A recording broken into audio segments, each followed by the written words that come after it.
out there. And tonight, the truth will hopefully be provided by the listeners, because we got nothing to talk about here on an all-new, all-different I Want to Believe on the Podzilla 1985 network. My name is Sad Shannon Young, standing here in front of the void that used to be my office. It now consists of one pink light, a couple of scantily clad anime girls, and a picture of my cat. Also with us tonight, I'm the host, by the way. Also with us tonight, we've got the man himself, Tanner Calvert, who is now officially in the coolest looking backdrop. So let's give it up for Tanner for finally achieving that. So I have to say, for a second, when he was leaning forward, it actually looked like there was someone creeping behind him because of the Jason mask. That is a Jason there.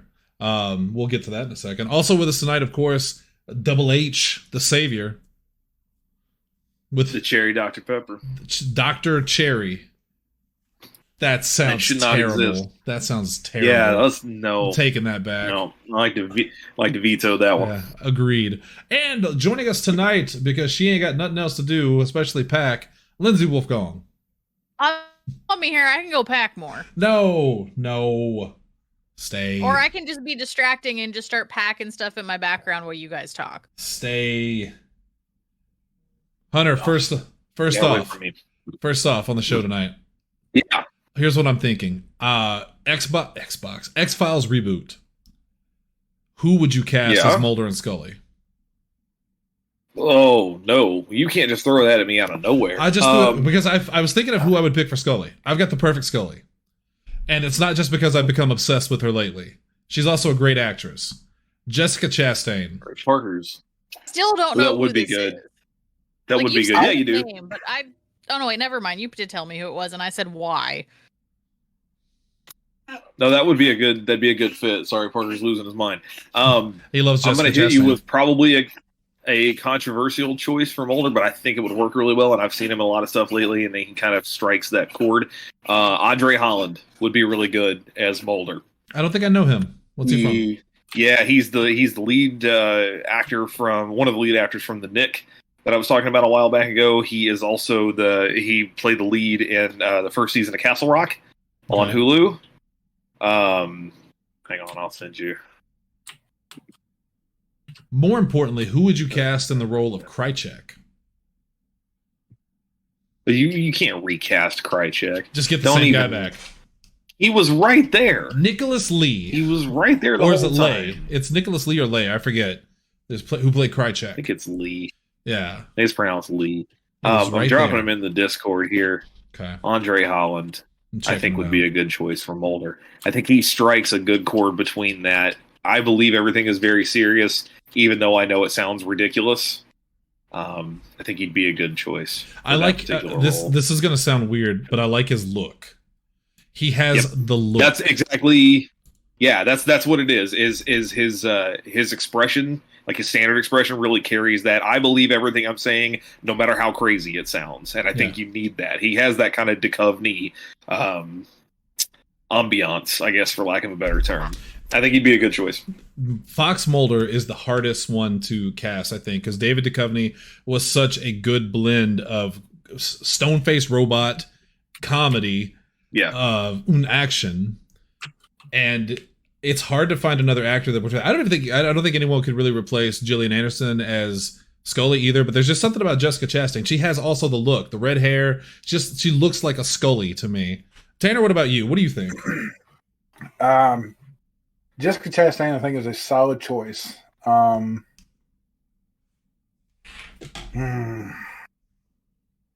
let me think about it. Come back to me here in a second. I gotta do a little research on something. There is no one else to go to. You are the last one. Well, shit. Caught me as I'm trying to exit Phasmophobia, so it's bad timing.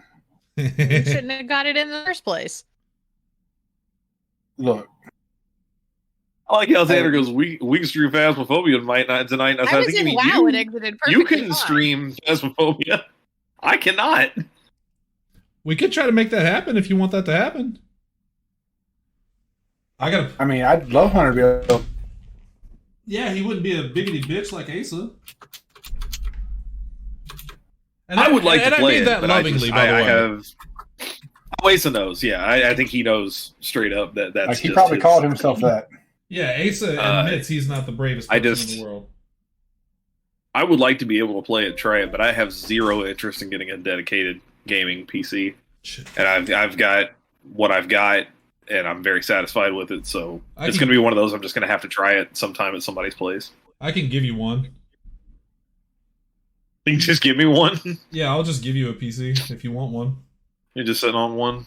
Oh, okay. I'm not. Okay, so- I'm That not would kidding. make it really easy. I'm not kidding. Sitting on parts of ones. No, I've got a legitimate PC right here that was originally was meant for Maria, but then I ended up getting that laptop instead, and so I've got this PC here that I'm not doing anything with. Shit, I'm gonna have to go. And into my the- thing is, I have nowhere to put one. I have not built a place to put a PC. Like my desk is very mobile. I can put my ring light up, put my laptop up, whatever. Use it for Easy. varying things, and it's all just kind of movable.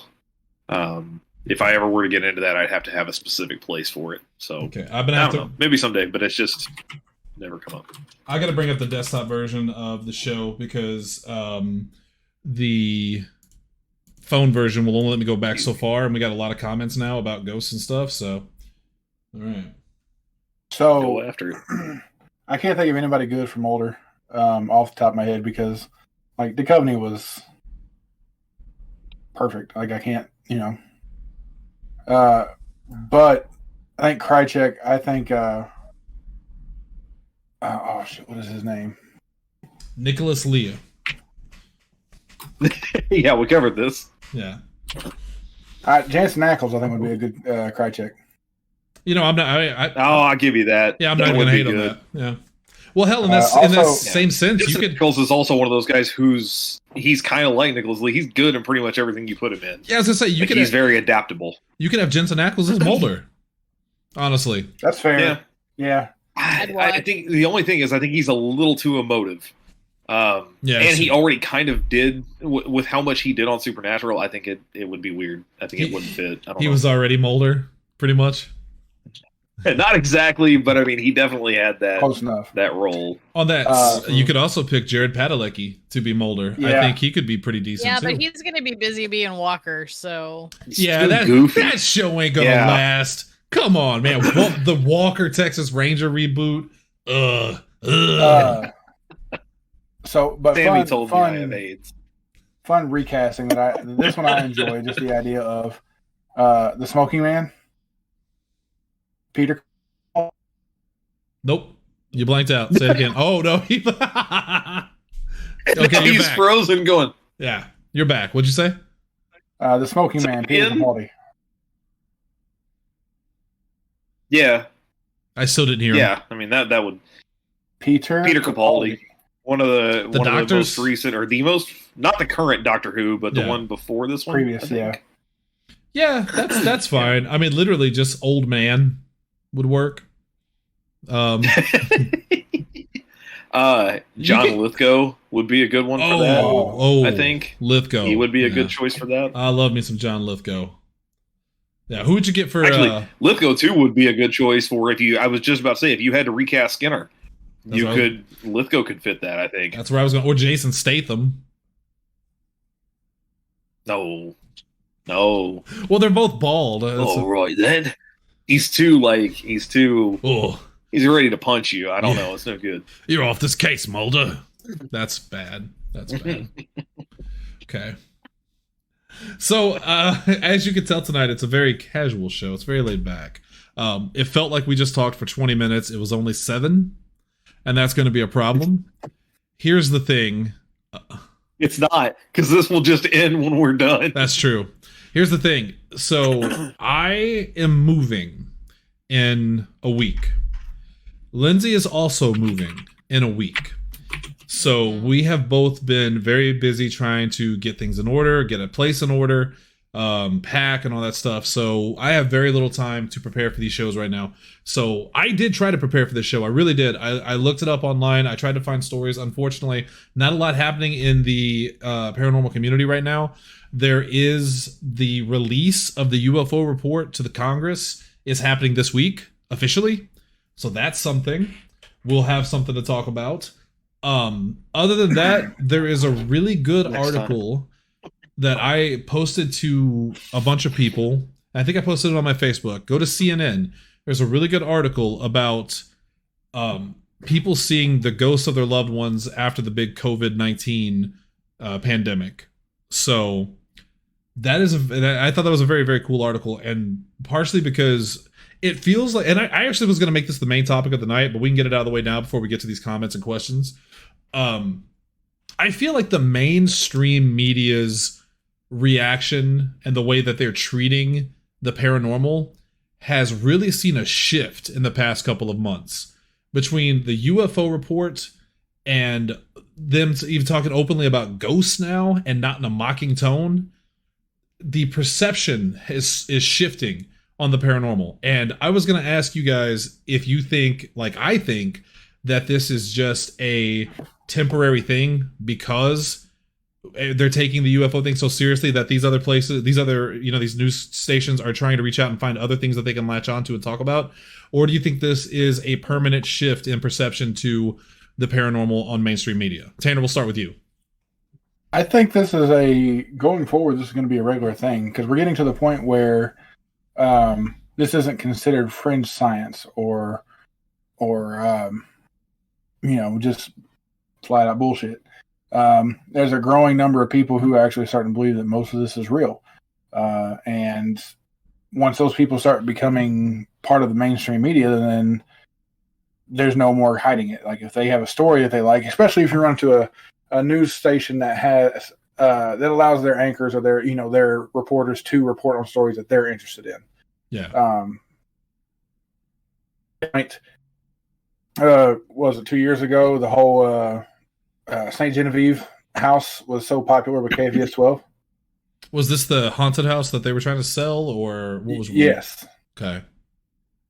I remember that one. That was all over KFS 12 for a couple of weeks because it was a story about something that particular reporter was really interested in, so they were able to go out and do it. Yeah, but I think there's a difference though between local newscasts and a big publication like CNN or the New York Post, Washington, stuff like that. Fox News has been reporting on this stuff for a long, long time. I just didn't pay attention to it because it's Fox News. Tucker Carlson, human vomit bag, has actually been talking about UFOs for months, if not years, and treating it with respect, which I hated because I hate Tucker Carlson, but I also strive for the acceptance of quote unquote fringe science in mainstream media. So I was very torn on it. I'm much happier now that places that aren't quite as vomity as Tucker Carlson are just kind of jumping on the bandwagon and talking about it. Hunter, same question to you. Do you think this is a permanent shift in the perception of the paranormal in the media, or do you think this is temporary because of the attention that the UFO report has been getting, and that this will eventually, the tide will turn again to a mocking tone, or just pure, avoidance, just ignoring it? I'm going to dodge the question. Honestly, I think it's too early to say because I think we're right in the midst of it. There's always going to be an ebb and flow of that. Like Tanner said, it is popular now, of course, so naturally there's going to be some attribution to seriousness to it. But I do think in time, it all depends on the reports too. It depends on the quality of things that are coming out. Right now, we're getting a lot of government-backed, factual, as best we know, information that's being presented to the world as this is what we know and what happened, and you're welcome to look at it. So it's going to be treated seriously. At the same time, if the tide turns toward a lot of people once again seeing, the image of the Virgin Mary in their toast, then that's going to be a problem. It really just depends on what's happening at any given point in time, I think. So I don't think it's going to be the state of the media so much as it is the state of the information. I think what we're getting is going to dictate how it's presented. That's true just in the news in general, because the news, part of the reason I've always hated mainstream media was because of their tendency to really hammer home on a topic until they've squeezed all the blood out of it, and then they move on to a new victim. You could go through history of all these different really ridiculous stories that really had no merit, but they became important because the media presented them as such, because it was something people wanted to talk about. Killer bees. Remember killer bees years ago? Murder hornets in the past year or two. Remember murder hornets? We were freaked out about them until COVID came. Then no one cared about This murder this hornets. is going to date me a little bit, but Y2K, anybody? Y2K, yeah. Which was practically not an issue at all, except in a very few small cases of things that didn't work the way they were supposed to. Right. That was probably the ultimate example of that. And of course, it was funny too, because it was just the weirdest thing to happen. So it was easy enough to take it and run with it. So it wasn't just the news that was latching onto that. It was every late night talk show host, which at the time was basically what the internet would become. That's where you got your news with your entertainment. Yeah, I mean, I think there's obviously plenty of good examples of things that were never really meant to be news that became news just because of the entertainment value. Whether this will continue to be the case remains to be seen. I don't know that that's really all that predictable at this point. I think with the UFO stuff, it's a little bit easier to swallow because UFOs and the idea of extraterrestrials and visitors from another planet, one, it's believable enough that they can get away with it, because you would think that with outer space as vast as it is, to think that you are the only, intelligent life in an entire endless sea of space is pretty arrogant. And it's easy to say that we could be visited by something more intelligent than us. So I'm not surprised that they're giving the UFO stuff so much credibility, especially with the Navy and all these other people coming out and talk about it.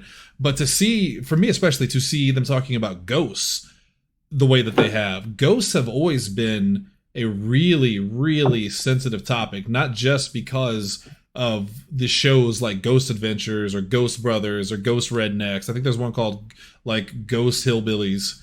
That's a joke, but there is a show called Mountain Men. I think, is it Mountain Men, Tanner? What was it called? Mountain Men, Mountain Monsters. Yeah. Mountain Monsters, where a pack of Appalachian hillbillies go into the mountains with shotguns. Is that the scientific classification when you get enough of them together? It's a pack. Yeah, a pack. So you have shows like that There's really got to be there. Okay, in the comments, tell us there has to be a better term for when you get a group of mountain rednecks together. Like it's a murder of crows or like a flock of seagulls. Like what is a pack of mountain hillbillies? Someone explain it. Or a stuck bond of trash birds. Bring that one back.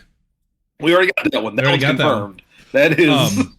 But you have all these shows that really hurt the credibility of like actual paranormal investigators who aren't doing it for television, who aren't doing it for like cheap fame. So it's always harder, and not only that, but also the religious aspect of ghosts. The very existence of ghosts does go against some people's religion, or it is alternative to what they believe.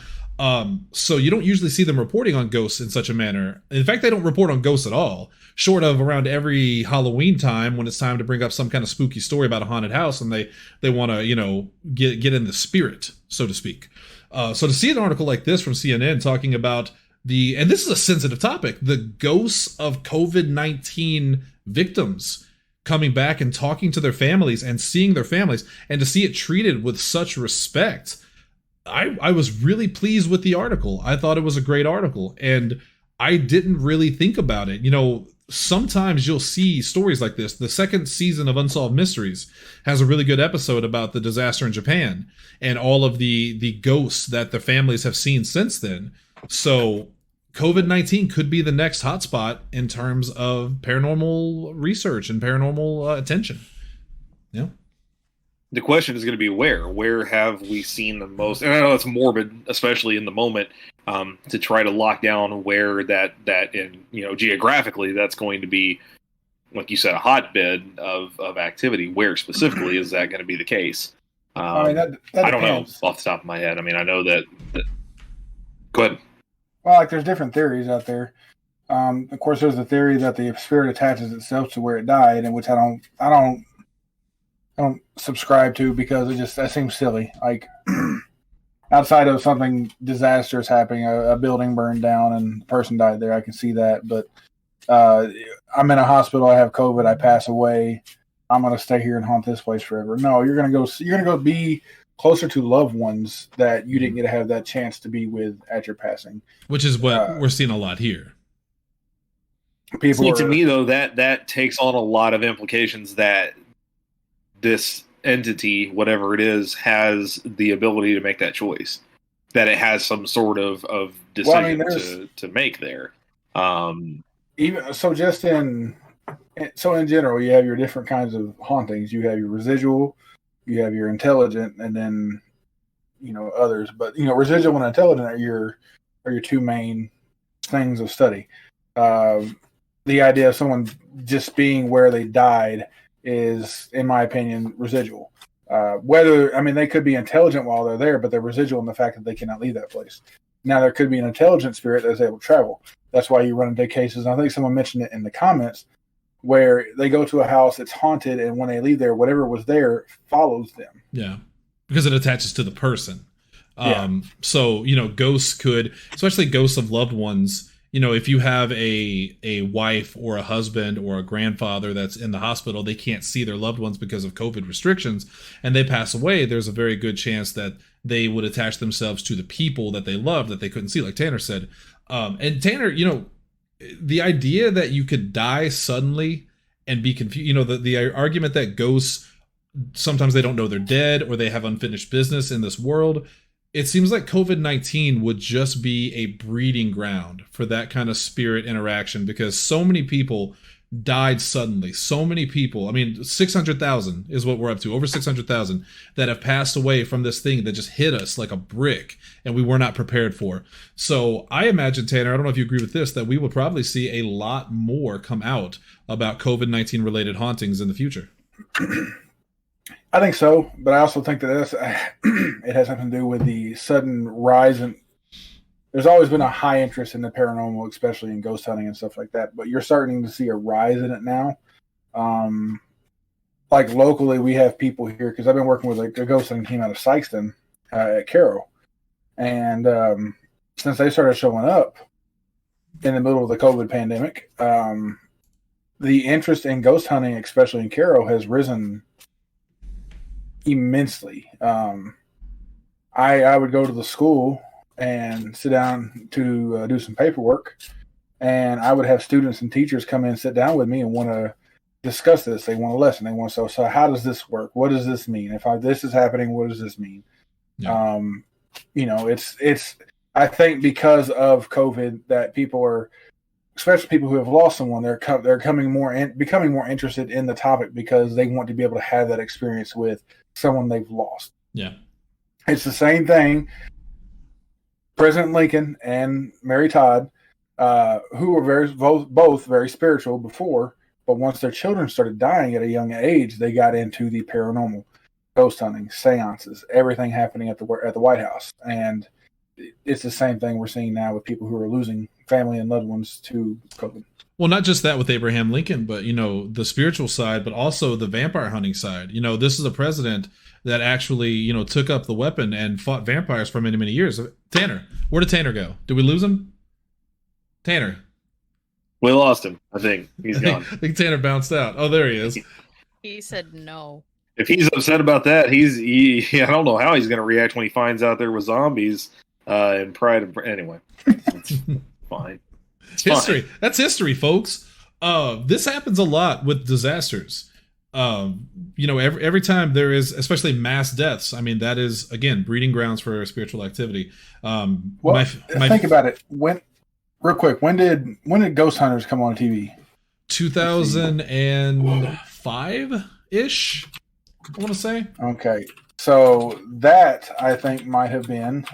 let me look real quick just to be sure. And they're coming back, by the way. Oh, what a raw deal this is, actually. Did you hear about this? 2004. So it started in 2004, for the record. So let's think about that. You have a rise of popularity in ghost hunting 3 years after 9/11. Well, yeah. It started rising before that. Like, I got into ghosts. I, watched some documentaries on ghosts and stuff like that. But you started seeing more shows like that after 9/11. I saw ghosts. That's what got me interested in them. And Ghostbusters. Anyway. So I think this is going to be an interesting story going forward. I do want to mention, Tanner, did you hear about the new Ghost Hunters TV show? Like actual I didn't, Ghost so tell me. Yes. So this is crazy. On an entertainment level, this is crazy. So you had the original. First, I thought it came back already. Did that get canceled again? Hear me out. That's part of it. So originally you had the Ghost Hunters TV show with Jason Hawes and Grant. What's Grant. his face? Jason and Grant. So Grant left the show, and Jason continued the show without him. Then Ghost Hunters got canceled. Then Jason and a couple of the other guys, which it was Jason, Steve Gonzalez, Steve and Dustin, I think. Maybe the goofy one with the big ears. I think that's Dusty, but I may be wrong. Unimportant. Anyway, they create their own show called Ghost Nation. At the same time, on Sci-Fi. Grant comes back to a new version of Ghost Hunters with an all-new cast. On Discovery A&E? or something. Who cares? Point is, now that same Ghost Hunter show has let Grant go and brought Jason, Steve, and the other guy back to do Ghost Hunters. Man, that's cold. A lot of people were that's cold as ice. Still had a bitter taste in their mouth about how he left the original show and why he left the original show. When he left, honestly, I pretty much lost my interest in Ghost Hunters. I started watching Ghost Adventures around that time. I'm not saying it's better. Don't judge me. But at that time, it was. It was. It's also gotten ridiculous over time. All right, let's get to some of these questions in here because some people are asking some things, and we want to know what they're asking. How do people know what aliens look like? The only one of those shows I ever watched for any extended period of time was Paranormal State, and I'll say that, and that's it. I liked that show. It's the only one that I know Paranormal State anything was my about. That was from Pennsylvania. I like that show too. Yeah, but it was very much just you would catch it on TV and go, "Oh, this is on," and then you watch it till it's off and go, "Oh," and then just kind of move on. Well, I liked it too because they had the local episodes, so that was cool. They did, and they had some good people come out of there. I like Chip Coffee. I'm a big fan of Chip Coffee. How do people know what aliens look like if some people have never seen them before? Well, I mean, the aliens are based off of eyewitness testimony. Some people have. Right. Yeah. So allegedly. That's the answer to that question. Although allegedly. Although it gets a little deeper because you know, there are some people that don't just believe in the Greys. There's also the lizard people. There's also Shannon thinks I am one. The Greens. The Greens. So I get the Greys and the Greens, but the reptilian people, I don't know where that started. I'm actually curious. Come on, Shannon. Obama's a reptilian. No, Hillary Clinton Follow is. him. Hillary Clinton. Did you say Obanga? What? What was that? That's what I heard, man. Isn't that the third game in the Donkey Konga series? Obanga? Donkey Isn't Konga? that what Mikey says when he gets excited? Obanga, dude. Obanga! What? Michaela, who's terrible at everything, suggests that Zendaya and Tom Holland should be the new Mulder and Scully. No. Bad. No. Bad plan. I can tell you've never seen an episode of X-Files in your life, and you should be ashamed. And I like both of those people a lot. That's also still a bad plan. If you want, like, even just one cursory reason why, you would never be able to divorce them from their Spider-Man roles. It's true. You've already got them side by side there. You can't do that. It won't work. Quick question. You're a big fan of Uncharted, right? Yeah. Do you have the collector's edition with the armoire, with the figure and all that stuff? I don't have any of them, man. So when I got a PS3, I got one. Oh, sweet. I'll take it. Thank you. No, quickly, Uncharted. The first two games I got together when I got a PS3 because they were long since out. So got them, played them, loved them, got rid of them. 3 and 4, I rented both from Redbox when they were still doing games and beat them in a weekend. Loved them, but finished them off and never came back around to them. And then that last one, the spinoff with the two female characters I got from, actually GameStop was doing an online buy two get one free last year. And so got those, finished it, got rid of it. So I like them a lot, but I don't own any of them at this point. Until now, apparently. Nicolas Cage for X-Files. I hate you. No. I hate you in general. It's too weird, man. Nicolas Cage is too much of a force in and of himself. Everything he's in now, he's just Nicolas Cage. Yeah. So he would overrule everything that happened. Have you seen, by the way, Shannon, this trailer, and I can't think of the name of the movie, where he's got to protect his pet pig? No. Jesus Christ. Seen this one? Yeah. All right, I'll tell you what. Yeah, he's got weird. Next question. What's the weirdest, scariest ghost experience you guys have ever had? I'm going to get Tanner to answer this real quick because I got someone just delivered something to me. I'll be right back. Tanner, you tell your story. So Mine actually, it was different until recently. Something's happened that has trumped everything in previously. I mentioned earlier that I've been working with the team out of Sykeston at Carroll. We've been going to the hospital a whole lot. And I've never been one to think that I was sensitive to anything. I know my wife is, but me never. I've never really gotten a feel of a building and become uncomfortable or felt comfortable. I just go to a building, it's a building. That's it. But I started doing something with these people that I haven't done since I was probably 14 or 15. Hunter, do you guys know about dowsing? Yes. So most people, for people listening and watching, most people know it as water dowsing. You have two copper rods. They cross. And it looks real dumb. While most it looks real dumb. I didn't say it was dumb. It just looks dumb. Oh, no, it looks dumb because it'd be completely faked. But I never did it for a crowd. Growing up, when I did it, I never did it for a crowd. I always did it by myself. So, I mean, I know I'm not lying when I do it. So we were sitting in the truck that we have to get ready to go back in for the second half of the investigation that night. And he pulls out some copper rods, some divining rods. I said, "You know how to use those?" No, someone just donated them to us. We just put them in the truck. I'm like, "Let me have them." And ironically, they were somewhat like they were made from copper, but they were like retractable. So I was able to fold them up, put them in my pocket, and go.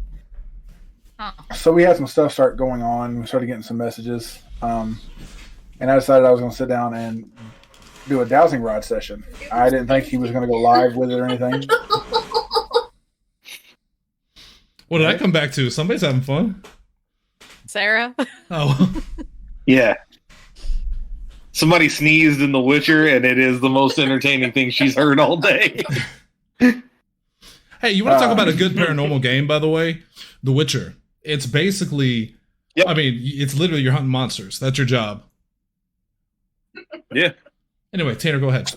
So anyway, I started doing dowsing in the hospital, and basically I got told that apparently I'm sensitive to things. But since I started dowsing again for the first time in 15 years, I started feeling things. So anytime I go to the hospital, I'll get a feeling, whether it be uncomfortable or calming or something. It's always something different. Well, the last time I went, Tanner, would you say it's more than a feeling? More than a feeling. I hear that old song they used to play. Okay.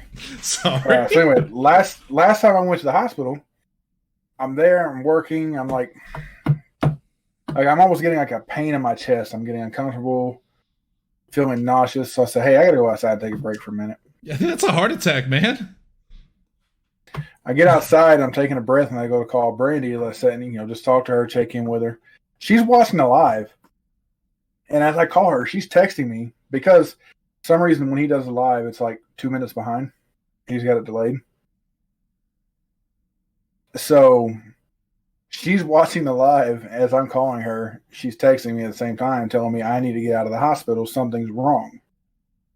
So she answers the phone. She goes, "You need to get out of there." I said, "I'm already out. I'm at the ambulance right now, which is the truck we use for base. I'm sitting out here chilling. I had to get out. Something's wrong." She's like, "I know. I was texting you to let you know." Basically, something was in that hospital following me around. No one else felt attacked. No one else felt threatened. I was literally ill from whatever was in there following me around. That is the weirdest, strangest, most terrifying anything I've ever had. Yeah, it sounds like it. I got one for you real quick. You know what's super terrifying?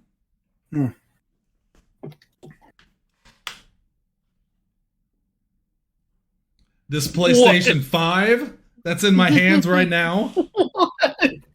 As he drops it. Oh. No, sir. Be messing with that when we get off here for sure. So, my scariest moment, I've told this story on the show before. Ex-girlfriend and I were in bed. This is the scariest thing I've ever been through in my life. And Gene, I think you know this story. Maybe you don't, because I don't know if you were watching the show at the time. Ex-girlfriend and I were asleep. Well, she was asleep. I was going to sleep. And as I lay down to go to bed, I hear the ghostliest ghostly wail you've ever heard in your life, straight out of a horror film. I mean, Did you text me this night? I did. I was so freaked out. I mean, this was Yeah. straight up like, "Ah," like it was wailing. I've never heard this before. I think you called me freaking out. I think I did call you. Yeah, or I videoed you on like Facebook or Yeah. something. So I hear this and my eyes are wide open at that point. I'm like, holy shit, what is that? She wakes up and she looks at me and she's like, do you hear that? I'm like, yeah, what is that? She says, I don't know. We sit there together for a few minutes and listen to it. And then she falls back asleep because she sleeps like the dead, no pun intended. But I don't. I do that thing where I'm literally laying in bed at this point. My eyes are shut. There's tears in my eyes. I'm so freaked out. And I take the blanket and I put it over my head because it's the kids' rule. If you have the blanket over your head, you're safe. They can't get you. Well, the wailing gets louder and it sounds like it goes from the hallway outside of our bedroom into our bedroom, like it's right next to us at the bed. And at that point, I'm so terrified, like I'm just freaked the hell out. And I don't know if I passed out or what, but the next thing I know, I wake up and it's all gone. And I called Tanner somewhere in between those moments of it being out there and it being in my room. I was so scared. The lady. It's like 1:00 in the morning, and I get a video phone call from Shannon. So I think someone's dead. I think someone was dead. There was an old lady that lived above us, and I'm pretty sure one of two things happened. I'm dead serious. Either she died, and that was the sound of her dying, like her, screaming out in pain or something, or she had died, and that was her spirit. It was one or the other, I'm pretty sure, because Lindsay can tell you, not long after that, that woman, we never saw her again. And they moved a bunch of stuff out a little bit after that, and new people moved in. So I don't know the official story on it, but that was the scariest thing that I've ever experienced. And I can't even tell you if it was supernatural or not. But if it was, that was the scariest thing I've ever experienced. So, Lindsay, I know what yours would be. Oh, the TV? The TV. You want to tell that story? Sure, why not? So, way back in the day when we were still at Shannon's parents' house, Rest in That peace. area is hard anyway. I obviously was a lightweight and would get way tired before Shannon, so I would go to bed and he'd still be up playing games or talking online or whatever. And I went to bed, turned everything off, and I thought he was messing with me by having the remote in the other room and turned the TV on. So I turned it off, didn't think anything of it, crawled back into bed, tried to go back to sleep. No sooner than I lay my head down, the TV turns back on again. And at this point, I'm like, okay, haha. I turn it off. I go in and say, quit messing with me. And he's like, what are you talking about? And I'm like, don't do that. You know you're turning the TV on me to mess with me. And he just stares at me like, no, I'm not. I swear. And I'm like, all right. And I go back and get into bed again. And a little while after I've laid down again, the TV turns right back on again. And so this time I leave it on and I go grab him and bring him into the room. And we turned it off, and then he sat there with me for a minute, and it turned back on again. Yeah, I didn't believe her. I didn't believe her. I thought she was just like half asleep and making stuff up. But sure enough, as I'm sitting on the bed going, okay, when's it going to turn off? And it did. And then it turned itself back on. And we took the batteries out of the remote. We did everything we could, and it kept doing it. So eventually we had to unplug the TV so it would stop. And it never did it again. It was just that one time, but it freaked us out real bad. There was also the earthquake that you didn't feel. Well, I say earthquake, so it was another one of those things that I'm half asleep in bed. She's asleep. No, I felt because I was like early in the morning and it woke me up. Yeah, so I was freaking out that like the whole bed moved. Our bed starts shaking, like just shaking, and we thought it was an earthquake. And we get up and we talk to people about it, and there was no earthquake. It was just our bed. Can't explain it. Maybe we were half asleep and we imagined it. I don't know, but anywho. Hunter, what about you? Do you have a scary ghost story, or are you experienced? I mean, not specifically. The closest thing I ever had to that has stuck with me, because it was out of the blue, and it wasn't like we had like watched a movie that was related to this or anything. But at the house that we rented before our current, house that we own, there was one night, and I'm fairly prone to nightmares anyway. Like at least probably once every 2 or 3 months, I wake up like this close to screaming, if not already at it, which is horrifying for both Parker and Sarah. But I'm thankful for them because they're there to calm me down. I don't know why. When I get warm, it seems like that tends to be when it's the case. Like if I get overly warm, if it's hot at night, and I have a bad habit of pulling the covers over me when I'm asleep. But anyway, there was one night at our rental house before this place that I had this really, really vivid nightmare that was just in the house. Everything was perfectly normal, and we had our laundry was all in the basement. So there was a door in the kitchen that led down to the basement area where the machines were. And I, for whatever reason, was walking through the kitchen to go to there. I opened the door, and as soon as I opened the door, at the base of the steps at the bottom, there was a guy, a person, fairly nondescript, so it was like extra kind of paranormal, because I couldn't really make him out. It was one of those things where if you look at him dead on, you can't really get the impression of the facial features or anything, who looked at me, turned, and walked into the basement. And I woke up dead out of sleep from that, just screaming, basically. It took a lot for me to then go do laundry. I think later that day or like a day later or something like that, anytime I opened that door, I was like, all right, this is it. This is the time that I open the door and he's there. And it never happened, obviously, and I never had any like weird feelings in that house or in that basement. But that was probably the closest thing I had to something like that anytime recently. So much that even now we have the same setup in our house that we own. You know, there's a door in the kitchen that leads to the basement, which is where the machines are, and we have laundry collection like at the base of it. So sometimes I'll just take something and toss it down there because I keep it all and sorted out down there. There's been more than once that I've opened that door thinking, is this the time that I open it? And somebody just walks by. It's never happened, but that's about as good as I got. Sometimes those dreams and visions are, you know, my mom. Yeah, it was too realistic. That was what got me. All right. So no, I'm not going to tell that story. Let's just move on.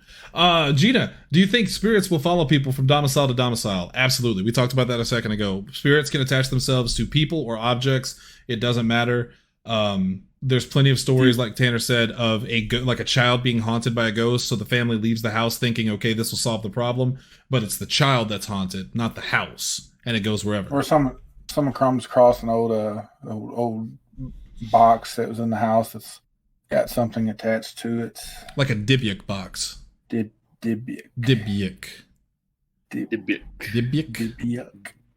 Lindsay, how do you say it? Dybbuk. I don't know. I'm not the person to ask. Sarah is. I'm terrible at pronunciation. Sarah solved it for us. You said it. It was Dybbuk. It's the box. The box. The globe. If contact was made with aliens, the box. How do you think What's they would? in the box? How would they respond to our pop culture interpretations of aliens in the media? That's a pretty good question. If contact was made with aliens, how would they respond to the way that we portray aliens? I'd be pissed. I'd be pissed. It would depend on how their sense of humor is. Yeah, well, okay, so if they are actually taking us and probing us, I'd be pissed because people are snitching. And if they're not, I'd be pissed for the way that they, you know, the way they, like, that's how you see us? Oh my God.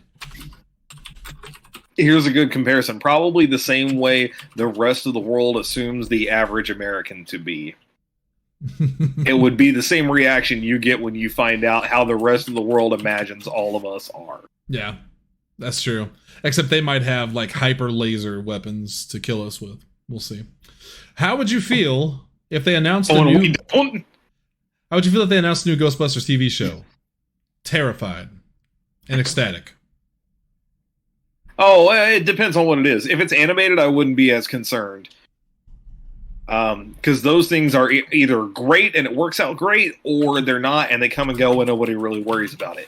A live action show, yeah, I would be cautiously but extremely optimistic. Yeah, because you could make a really good show. I would be very of excited to see what they would do. Yeah, but I mean, you could have a X-Files. It could absolutely be episodic. Yeah, exactly. Yeah.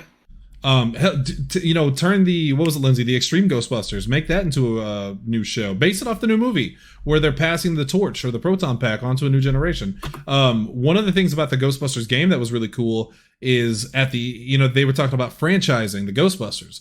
So you could have it set. I mean, Hunter, you know, there are so many different Ghostbuster organizations all over the country. You could have a Ghostbusters TV show set somewhere else with the same concept, but completely different characters, because at this point, the Ghostbusters are kind of like the fire department and the police. They provide a service wherever they are. So, yeah. Just keep absolutely. Keep McGee away from it. Real quick, going back to a previous question about the appearance, or the physical appearance of an alien. I posted a Reddit, a subreddit article, for a upcoming guest to the text only for babies. And I go ahead and announce it now. So July 5th, we will have Scott Walter and Janet Walter, his wife, on for another interview. Janet, his wife Janet, is also an author. America into the same study and research that he is, except his delves into the forensic geology of everything too. But apparently, he was reached out to by members of the Department of Defense to help with some of the disclosure, because after the most recent season of America on Earth, he started doing more research on aliens, and they wanted to help with the disclosure of everything. And one of the pieces of information that he was fed says that it could be that the aliens look exactly the same as us. Yeah. I mean, that's absolutely possible. I also saw an article today that said that if we do make contact with aliens, they will probably be more AI than humanoid. So that would be... They already did that in Robotech. Always back to the Robotech, I swear to God. Every freaking week. Tanner, that's exciting because this will be Scott Walter's, third appearance on our show or fourth? Third? He's becoming a regular, and I like that. Scott is a cool guy. I can't wait to have him on again. Do you think they were very excited when I reached out to him this time? It's not often you meet television personalities that are genuinely cool and excited to be a part of what you're doing. Hunter knows. He had to deal with it for years of the fake enthusiasm from celebrities. Yeah. On occasion, myself included. Do you think ghosts... Pulling back the curtain too much there. Do you think ghosts or spirits get to choose the locations where they haunt? Curtain's gone. No. That's a good question, too. That again goes along with... It just depends on the Tanner was talking about earlier. Is it residual or is it relatively, and I don't like the term intelligent. I don't think that's the proper way to describe it, but is it capable? I don't know. I think that's probably a better way. I mean, I don't have an issue with it, with the calling it intelligent, because if it's a spirit who knows what it's doing, does things according to what it wants, I mean, there's some intelligence with that. If a spirit is to me, that is too far beyond the pale. I have trouble accepting that as a possibility at all. Residual energy is one thing, but going beyond to the point that you get to pick and choose what you do, none of that checks out to me. I don't know. Well, okay, that's just me. There's a couple arguments. One being that what are you? Are you a soul? Are you a brain? And then the rest of you is just a shell. And that if you die, the energy, what you are, the being of you continues on. Then you could make the argument that it could be intelligent because it is you in essence. But if you think that everything comes from the brain, then obviously it can't be intelligent because it has no intelligence. So the signals your brain sends to tell your body parts to do things, that is an electric signal. What? No, I'm listening. I'm just thinking to myself. I was thinking where are you going with this? But I see where you're going. So continue, please. Oh yeah. So the intelligence of a person, or I guess intelligence isn't a good word for this one, but the ability for a person to make a decision to do something with its body, to make a movement, to go somewhere, that is an electrical signal sent from the brain to the part of the body that they need to work. And I've said it on the show before, but I'm a firm believer that electrical signal, scientifically proven to exist, is also the quote unquote soul of a person. That electrical signal is the actual person. Or it's just more of the fact that energy can't be destroyed, it just gets transferred. Oh, energy can... There's also the argument that ghosts are not supernatural at all. That you're actually peering into another dimension. It's some kind of gateway into another world. That ghosts are just almost like a tear in the fabric of our existence that you can kind of see into this alternate reality. Or the spirit world, the spirit realm, stuff like that. So I like to believe that there's something more to it. I don't like the idea that when you die, there's nothing. No one likes that idea. I mean, it's the reason I'm terrified of it. Yeah, Lindsay, I hear it too. That's what I was checking. Oh, I didn't hear it. I saw it. Oh, good. That's even better. Anyway, let's move on. Do you think when people die, They get to choose whether they want to be a ghost or an alien. I hate you. I think you're at one point I thought you were the best fan we had, and now I think you're the worst. How is that an option? A better question, Tanner. Can there be alien ghosts? Yeah. Theoretically, yeah.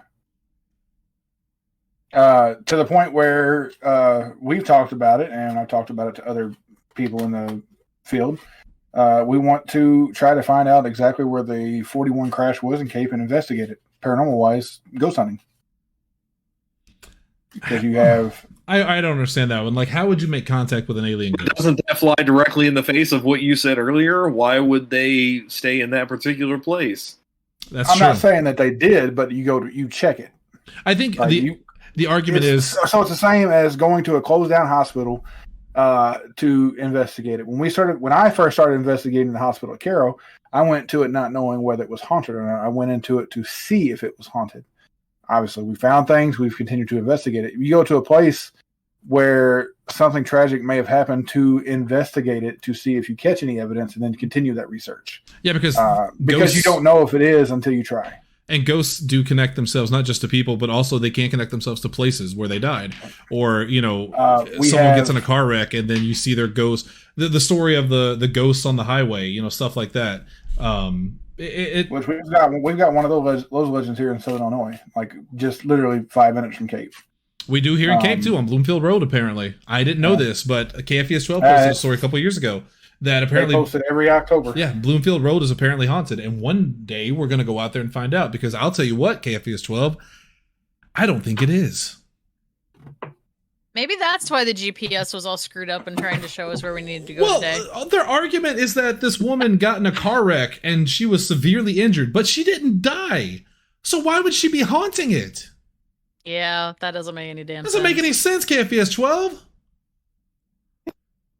Get Mike Shannon on the phone. I want to talk to Mike Shannon. I got a hangnail at Aldi's one time. I'm still haunting that place. Well, so I'll never leave. I'm here now, but spiritually, I'm there. Spiritually, you're over there. So there's an old Elks Club here in Caro, on 7th Street. We've gone in that place investigated several times. The entirety of Caro was haunted by the people living there. That will never end. What he's saying, Tanner, is that place is goddamn scary. It'll turn you into a ghost. Bye, Tanner. Tanner. They just killed him. He bounced. They got him. They got him. Did you see the red dot that appeared on his forehead before? Take the shot. Tanner, you might want to pop back in here because I'm about to close the show out. Love you too, Ethan. Miss you. I don't know that he can hear you. He left completely. Why did he leave completely? What the hell? All right. I would like to believe that was an internet issue, but the timing is so good. Yeah, but I don't think us insulting Caro is enough to make Tanner leave the show completely. We've done much worse. Anyway. Seriously. He got, what was it, Freakazoid? He got candle jacked. Just for saying the word Caro. All right, that's it. We're going to bounce out of here, guys. That's all the questions. That's all we can do. We're going to be back tomorrow with an all-new PZ85. Oh, yeah, it was his internet. Tanner just messaged the group chat, or the chat, so. Yeah, he said, is it... explanation better. Or maybe not. I don't know. We'll talk about it here in a minute. Point is, we'll be back tomorrow with an all-new PZ85 plays, and it is the last show for Lindsay and I for the foreseeable future until we figure out what we're doing internet-wise. It may be our last show for a couple weeks. I don't know. It is also the final installment of episode 7 of A Reckoning of Wraiths. I did not let him It skip is the final installment. Oh, excuse me. It is also the final installment of Act 2 of the Dawn of Defiance campaign. So if you're not caught up, you do not have enough time to get there between now and tomorrow. But get started now, because you're going to be way behind. Cliff Notes version. Harani Tara started as a HoloNet YouTube celebrity. Now she is a psychotic, cold-blooded killer. Iris Ney started out as a cat with a gun, is still such. But it had hit harder. Kraid. She was a lone wolf, and now she's a leader. That's true. Kraid just died. He's just gone. In his place, from the ashes of Kraid, rode Sigurd Talon, and Better Kraid is Better what we Kraid. call him. And then also joining the fight was Kraid Light, aka Crobat Kraid Super Light. Kroger. So that's coming up on a PZ85 Plays tomorrow. And then You left Gross out completely. What about Piney? Did you bring up Piney? well, hell no.